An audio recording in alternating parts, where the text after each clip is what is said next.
Hello वृश्चिक राशि, देखते हैं और जानते हैं कि आपके आने वाले 30 दिन आपकी लव लाइफ के लिए कैसे रहने वाले हैं। एंजल्स का क्या कहना है, यूनिवर्स की क्या गाइडेंस है, चलिए निकालते हैं आपके लिए। फटाफट अपनी एनर्जी हमारे साथ एक्सचेंज कर लीजिए, इस वीडियो को लाइक कर लीजिए, चैनल को सब्सक्राइब कर लीजिए और साथ ही शेयर कर दीजिए। ठीक, चलिए देखते हैं। यूनिवर्स प्लीज़ बताइए हमारे प्यारे प्यारे वृश्चिक राशि के लोग स्कॉर्पियंस के लिए उनके लव लाइफ को लेके क्या आपकी इंडिकेशन है और क्या गाइडेंस है।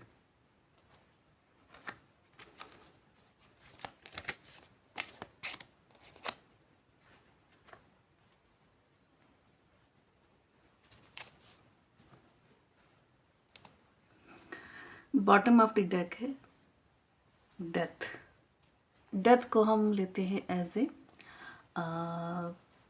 ट्रांसफॉर्मेशन और एक नई शुरुआत, एक अंत और एक शुरुआत का आरंभ। तो ये तो समझ में आ रहा है कि आप कई सारी चीज़ों को पिछले कुछ दिनों में आप लोगों ने चीज़ों को ख़त्म किया है या कहीं एक जगह पे जाके इसको रोक दिया है कि बस अब और नहीं। ये एनर्जी तो समझ में आ गई है। बाकी कार्ड्स देख लेते हैं।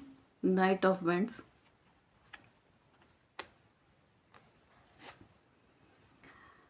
Four of vents,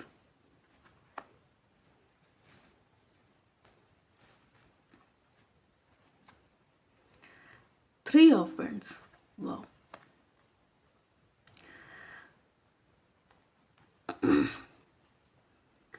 king of pentacles, बहुत बढ़िया, पेज ऑफ कप्स। आपने अपनी प्यार की राह में, मुझे लग रहा है जो कार्ड्स बता रहे हैं कि आपने कुछ डिसाइड कर लिया है, इसीलिए आपने बाकी चीज़ों के जो फ्लो आपकी तरफ आ रहा था उसको रोका है आपने। नाइन ऑफ पेंटिकल्स, बहुत खूब। चलिए इसको थोड़ा ठीक कर लें।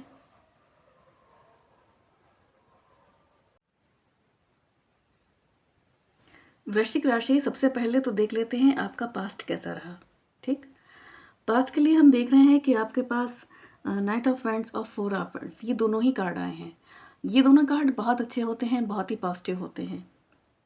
इससे ये तो समझ में आ रहा है कि आपकी लाइफ में पास्ट में किसी पर्सन की एंट्री हुई है, बहुत ही तेज़ी से, बहुत स्पीड के साथ किसी इंसान की एंट्री हुई है। कोई लड़का हो सकता है, लड़की हो सकती है, क्योंकि ये रीडिंग पूरी तरह से एनर्जी बेस्ड है, जेंडर बेस्ड नहीं है। तो ये समझ में आ रहा है कि किसी पर्सन की एंट्री तो हुई थी आपकी लाइफ में और बहुत तेज़ी से हुई थी, यहाँ तक कि कमिटमेंट भी हो गया था। और हो सकता है कि कुछ केसेस में, क्योंकि ये जनरल रीडिंग है, कुछ केसेस में शादी की तैयारी या शादी की बात तक हो गई थी, जैसा कि कार्ड्स बता रहे हैं। लेकिन ये एनर्जी बहुत ही फास्ट थी, बहुत ही ओवरवेलमिंग थी। तो जितनी फास्ट तरीके से आई थी उतनी ही फास्ट तरीके से ये थम गई, रुक गई, आगे चीज़ें नहीं बढ़ पाई। कोई ऐसा कुछ बीच में रुकावट या डिस्टर्बेंस से कुछ ऐसा क्रिएट हुआ, मिसकम्युनिकेशन या एक चीज़ें ओवरवेलम हो गई, जिसकी वजह से इस रिश्ते में आप लोगों को थमना पड़ा, रुकना पड़ा, पीछे होना पड़ा। कमिटमेंट की उम्मीद तो जागी थी, लेकिन चीज़ें उस हिसाब से आगे नहीं बढ़ पाई। अब बात करते हैं आपके प्रेजेंट की कि फ़िलहाल अभी आपकी क्या सिचुएशन है। तो फ़िलहाल तो अगर हम देखें आपके नाइन ऑफ पेंटिकल्स को, तो आप अभी वेट एंड वॉच इसकी स्थिति में हैं। थ्री ऑफ फ्रेंड्स ये बता रहा है कि फ़िलहाल अभी अपने सोशल दायरे को अभी टाइम दे रहे हैं। अभी फ़िलहाल लव लाइफ के लिए फ़िलहाल अभी आप स्टैंड बाय मोड पर हैं, मतलब अभी आप कुछ नहीं कर रहे कोई एफर्ट नहीं डाल रहे। बस ये देख रहे हैं कि जो शख्स आपकी ज़िंदगी में आए थे उनका बिहेवियर फ़िलहाल अभी आप ऑब्ज़र्व कर रहे हैं, या और कोई इंसान अगर एंट्री लेने वाला है या लेने की गुंजाइश है तो उसको भी अभी आप फ़िलहाल ऑब्ज़र्व ही कर रहे हैं। अभी आप अपनी तरफ से कोई भी स्टेप नहीं ले रहे, कोई भी एफर्ट इनिशिएट नहीं कर रहे हैं। फ़िलहाल आप अपने भविष्य की तरफ देख रहे हैं और पुरानी बातों को पीछे छोड़ने के लिए तैयार हैं। अब आपको सिर्फ वादे नहीं चाहिए, आपको स्टेबिलिटी चाहिए, क्योंकि अभी तक जो भी आपके पास्ट में हुआ, जिन भी शख्स के साथ हुआ, वो ये तो समझ में आ गया कि बातें ही थी वहाँ सिर्फ। कस्में भी थे, वादे भी थे, लेकिन सिर्फ बातें थी। सॉलिड कुछ नहीं था वहाँ पर, सॉलिड कोई एफर्ट नहीं था वहाँ पर। आप लोगों ने बहुत चीज़ें की, आप लोग मिले, आप लोग डेट पे गए, आप लोग कम्युनिकेशन में थे, सब कुछ था, लेकिन मोस्टली चीज़ें फिज़िकल नीड पे आके रुक गई। वो फिज़िकल नीड हो सकती है किसी तरह की, वो पैसे की नीड हो सकती है, वो प्रायोरिटी की नीड हो सकती है, वो किसी अटेंशन की नीड हो सकती है। वो बेसिकली एक नीड पे जाके रुक गई। उसके आगे जहाँ एक सॉलिड फाउंडेशन बन जाना चाहिए था, वो वहाँ तक जा ही नहीं पाई। ऐसा मुझे फ़िलहाल आपका पास्ट लग रहा है। ये अलग अलग सिनेरियो मैंने इसलिए बताए हैं कि जनरल रीडिंग है, ज़रूरी नहीं कि हर एक के साथ एक ही चीज़ें फिट बैठे। कुछ लोगों के साथ कुछ हो सकता है, कुछ लोगों के साथ कुछ हो सकता है, लेकिन जो मेजर एनर्जी मुझे यहाँ पे अभी फील हो रही है वो यही फील हो रही है। अब आप किसी भी ऐसे इंसान की तलाश में हैं जो इमोशनली और फाइनेंशियली मैच्योर हो, जो कि एक रिश्ते को बना सके। आप खुद भी अब अपने कैरियर और अपनी वैल्यू पर फोकस कर रहे हैं। आपने अभी तक सिर्फ दूसरों को दिया दिया दिया दिया, कैसे भी दिया। आप अपनी जेब काट के दी, अपना मतलब खून पसीना बहा के दिया, लेकिन आपने दिया, लेकिन उसके बदले में आपको कुछ नहीं मिला। क्योंकि जो इंसान आपकी लाइफ में आया वो बेटर ऑप्शन की तलाश में रहा।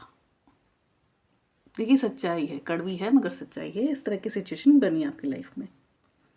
फिलहाल देखते हैं कि नेक्स्ट 30 डेज आपके लिए कैसे रहने वाले हैं। अगले एक महीने में आप एक महीना ले सकते हैं। ये क्योंकि टाइमलेस रीडिंग है, 30 डेज हम मान के चलेंगे, तो उसको आप नेक्स्ट मंथ की तरह भी ले सकते हैं। और नेक्स्ट 30 डेज आप जब भी इस वीडियो को देखेंगे, उस दिन से लेकर नेक्स्ट 30 डेज आप इसको काउंट कर सकते हैं। ठीक, तो अगले एक महीने में 2 बड़ी चीज़ें आपकी लाइफ में होने वाली हैं। पहला, पेज ऑफ कप्स दिख रहा है।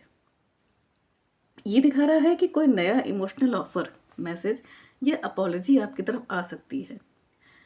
ये कोई बहुत क्यूट या इनोसेंट शुरुआत हो सकती है, मतलब cute meet meet cute, sorry, I don't know, मैं भूल गई हूँ वर्ड क्या होता है, मीट क्यूट या क्यूट। कमेंट सेक्शन में लिख दीजिएगा आप प्लीज़, ठीक है, वो क्यूट मीट होता है कि मीट क्यूट होता है। गॉड, मुझे सीखना पड़ेगा बहुत। बहुत ही कोई इनोसेंट सी शुरुआत हो सकती।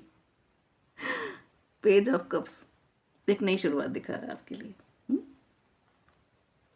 ये कार्ड बताता है कि अगले 30 दिनों में आप सेल्फ लव के पीक पर होंगे। आप अपनी एनर्जी को इतना अच्छा कर लेंगे कि एनर्जी बहुत ही मतलब वाइड उसमें क्या कहते हैं, ट्रांसमिट होगी, मतलब फैलेगी, जिसका फ़ायदा आपको मिलेगा। लोग खींचेंगे आपकी तरफ, और स्पेशली ऐसे लोग जो कि थोड़ा सा इनोसेंट, थोड़ा सा क्यूट, मतलब अगर मान लीजिए वो एज में भी ज़्यादा है, लेकिन उनके अंदर एक थोड़ी सी शाइनेस, थोड़ी सी क्यूटनेस, थोड़ी सी मेच्योरिटी, लेकिन इनोसेंस बहुत होगा उनके अंदर। इस जो रिलेशनशिप होने वाला है, या वैसे पर्टिकुलरली देखा जाए तो किसी भी रिलेशनशिप में आपकी लाइफ में जब भी कोई आता है, आप ज़्यादा मेच्योर स्थिति में होते हैं बजाय अदर पार्टी के। ये एक संयोग है, एक पैटर्न है। आप इतने कॉन्फिडेंट और इंडिपेंडेंट होगा कि लोग आपकी तरफ ऑटोमेटिकली अट्रैक्ट होंगे।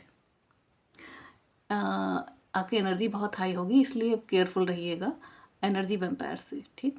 बहुत से लोग ऐसे ही आपकी लाइफ में आएंगे जो कि लो वाइब्रेशन के होंगे, वो खाली आपकी हाई वाइब्रेशन को ही अपनी तरफ एब्जॉर्व करने के लिए आएंगे। तो थोड़ा सा केयरफुल रहिएगा, बहुत ज़्यादा लोगों से मिलने से बचिएगा, अननेसेसरी लोगों से मिलने से तो स्पेशली, ठीक। आप अपनी कंपनी को एंजॉय करेंगे और यही आपकी सबसे बड़ी जीत होगी।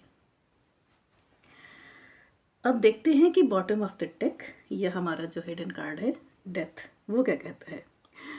डेथ कार्ड जो है ना, इसको नाम सुनते ही लोग घबरा जाते हैं, लेकिन घबराने की ज़रूरत नहीं। मैंने कहा ना, ये एक नई शुरुआत का कार्ड होता है। इसको आप ये एज ए डेथ नहीं ले सकते, मतलब डेथ है बट ये एक नई शुरुआत भी है। कुछ ख़त्म हो रहा है यहाँ पे, जो कि नया शुरू होने वाला है। वो नया कुछ भी हो सकता है। तो ये जो कार्ड होता है, ये ट्रांसफॉर्मेशन का होता है।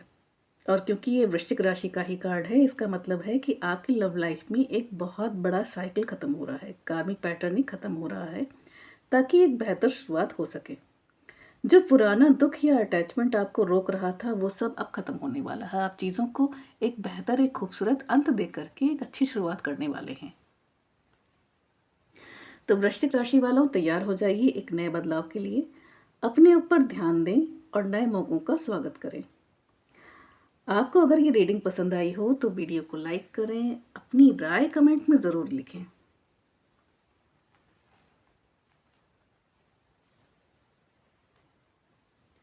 और चैनल को सब्सक्राइब करना बिल्कुल ना भूलें। मिलते हैं अगली वीडियो में हमारी धनु राशि के साथ। राम राम।